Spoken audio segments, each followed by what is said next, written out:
స్థాయిలో మొత్తం ప్రాజెక్టుల మీద వివరాలు తీయండి అధ్యక్ష. ఎవరి హయంలో ప్రారంభమైనాయి, ఎవరి హయంలో పూర్తయినాయి, ఎవరు అన్యాయం చేసిండ్రు. పెద్దలు చంద్రశేఖరరావు గారిని రమ్మని ఉండే అధ్యక్ష, తమరైన వ్యక్తిగతంగా మాట్లాడండి. వారు ఏ రోజు వస్తారో వారి సభలో ఉన్నప్పుడే కృష్ణానది జలాల మీద చర్చ పెడతాము.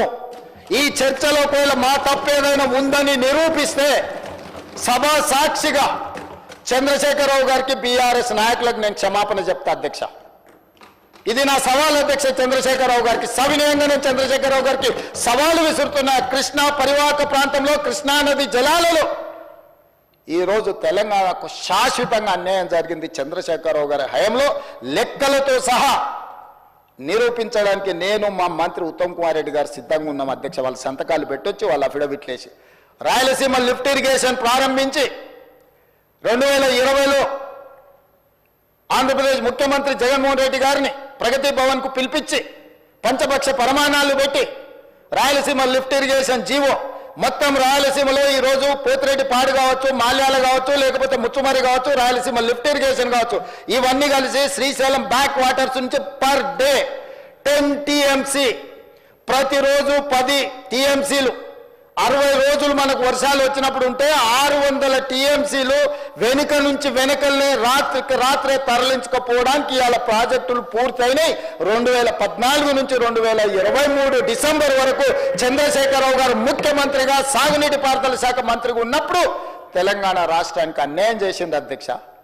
రోజుకు 10 టీఎంసీల నీళ్ళని తరలించకపోయే ప్రాజెక్టులు వాళ్ళు పెడితే చంద్రశేఖరరావు నిమ్మకు నీరెత్తినట్లు ఉంటే నారాయణపేట నియోజకవర్గంలో గవినోళ్ళ శ్రీనివాస్ అని ఒక సామాన్యమైన రైతుతోని green tribunal, national green tribunal చెన్నైలో కేసు వేయించి ఆ ప్రాజెక్టుల మీద స్టే తీసుకొచ్చి ఈ ప్రాజెక్టులో అనుమతులు లేకుండా, పర్యావరణ అనుమతులు లేకుండా ప్రాజెక్టులు నిర్మిస్తున్నారన్న ప్రాజెక్టుల మీద స్టే ఒక పాలమూరి అతి సామాన్యమైన రైతు కుటుంబం నుంచి ఒక రైతు స్టే తెచ్చిన తర్వాత మేము గగ్గోలు పెట్టి లొల్లి పెట్టి రాళ్లతో కొడతామని పాలమూరు జిల్లా రైతులు తిరగబడ్డ తర్వాత ఆ పిటిషన్లో రాష్ట్ర ప్రభుత్వం ఇంప్లీడ్ అయింది అధ్యక్ష. ఇదెక్కడ చూద్దాం అధ్యక్ష. తెలంగాణ హక్కుల కోసం శాశ్వతంగా మనకు అన్యాయం జరిగే నిర్ణయాలు ఆంధ్రప్రదేశ్ తీసుకుంటే ప్రభుత్వం కొట్లాడాల్సింది పోయి, ఉద్దండులైన న్యాయ కోవిదులను పెట్టి అడ్డుకోవాల్సింది పోయి వదిలేస్తే ఒక సామాన్యమైన పాలమూరు రైతు నేషనల్ గ్రీన్ ట్రిబ్యునల్లో కేసు వేసి స్టే తీసుకొస్తే పర్యావరణ అనుమతులు ఇవ్వని అప్పుడు పోయి వీళ్ళు విధిలేని పరిస్థితిలో ఇంప్లీడ్ అయినారు అధ్యక్ష. అధ్యక్ష నేను ఒక మాట గుర్తు చేయదలుచుకున్నాను అధ్యక్ష. చాలా మాట్లాడిండ్రు, ఉండుంటే బాగుండేది, నేను అడుగుండేవాడిని. రోజా గారి ఇంటికి వెళ్ళి రొయ్యల పులుసు తిన్నది ఎవరు అధ్యక్ష? నేనా ఉత్తమ్ కుమార్ రెడ్డి గారు అధ్యక్ష? రోజా గారు ఒక్కసారి రొయ్యల పులుసు పెడితేనే తిని రాయలసీమను రతనాల సీమ చేసి వస్తాను చెప్పొచ్చిన మహానుభావుడు ఆయన.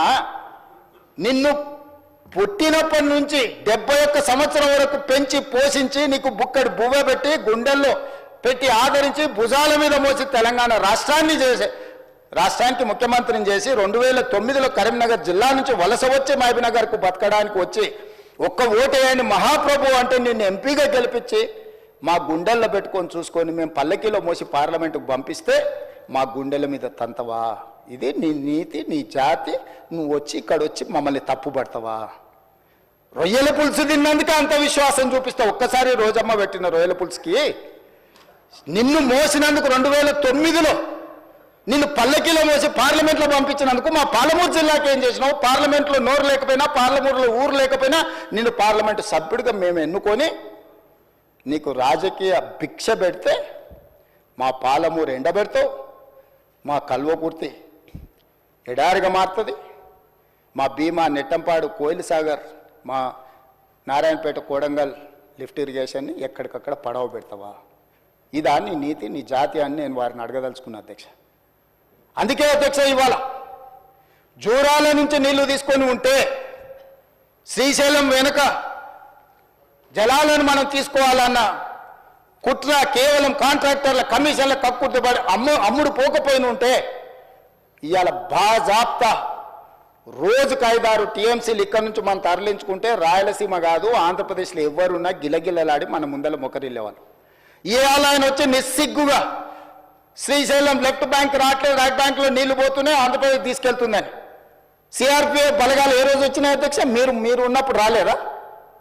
మీరున్నప్పుడు ఆంధ్రప్రదేశ్ పోలీసులు వచ్చి తెలంగాణ పోలీసులు అక్కడ ఉన్న సిబ్బందిని తన్నిపోలేదా? మీకు అసలు పౌరుషం ఉందా? మీలో చీము రక్తం ఉందా? ఆంధ్రప్రదేశ్ నుంచి పోలీస్ సిబ్బంది వచ్చి తెలంగాణ సిబ్బందిని తన్నిపోతే కూడా సిగ్గు లేకుండా ఫామ్ హౌస్లో పండుకున్న మీరు ముఖ్యమంత్రి, మీరు ప్రభుత్వం ఉన్నప్పుడు సిఆర్పిఎఫ్ బలగాలు